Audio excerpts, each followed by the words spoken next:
আমি যখন বিয়ে করি ভেবেছিলাম এটাই নতুন জীবন, নতুন গড়, নতুন শুরু। কিন্তু কিছু শুরু এমন হয় যেখান থেকে আমরা শুধু সহ্য করে শিখি, না পাওয়া বোঝাতে শিখি। শ্বশুরবাড়িতে গিয়ে আমি চেয়েছিলাম শুধু একটু ভালোবাসা, একটু সম্মান, একটু আপন ভেবে নেওয়া।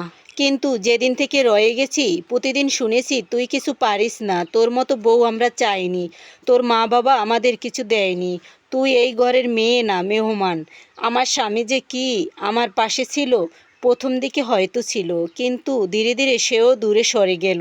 তাকে যখন বলতাম আমার কষ্টের কথা তখন সে বলতো তুই বুঝোস না, সব জায়গায় এমনই হয়। এক সময় বুঝলাম আমার কষ্টটা আমার একার, এ বাড়িতে আমার কান্নার শব্দ কেউ শোনে না, কেউ দেখে না। যখন আমি একা হয়ে গেলাম তখন হঠাৎ সে একাকিত্ব আমি নিজেকে কিনলাম।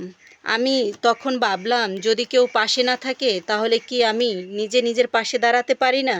তখন থেকে আমি শুরু করলাম নিজের প্রতি ভালোবাসা, নিজের সম্মান নিজেই গড়ে তোলা। আজ আমি সব কষ্ট নিয়েও হাসি, কারণ আমি জানি আমি শক্তিশালী। কারণ আমি এখন জানি যে গড়ে তুমি সম্মান পাও না, সেই গড়ে থেকেও মাথা উঁচু করে থাকা, আর এটি হলো সাহস, যেটা আমার তৈরি করা। আর এই ছিল আমার না বোঝা না পাওয়া, আর তবুও নিজেকে গড়ে তোলার গল্প।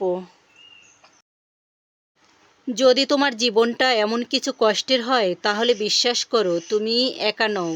তুমি চাইলেই তোমার ভেতরের আলো দিয়ে এই অন্ধকারকে ভেঙে ফেলতে পারবে। আমি পেরেছি, তুমি পারবে, আমরা সবাই পারবো, শুধু হাল ছেড়ে দিলে চলবে না। যদি এটা তোমার মন ছুঁয়ে যায় তাহলে শেয়ার করো, হয়তো কারো ভাঙা মনেও সাহসের আলো ছড়িয়ে পড়বে।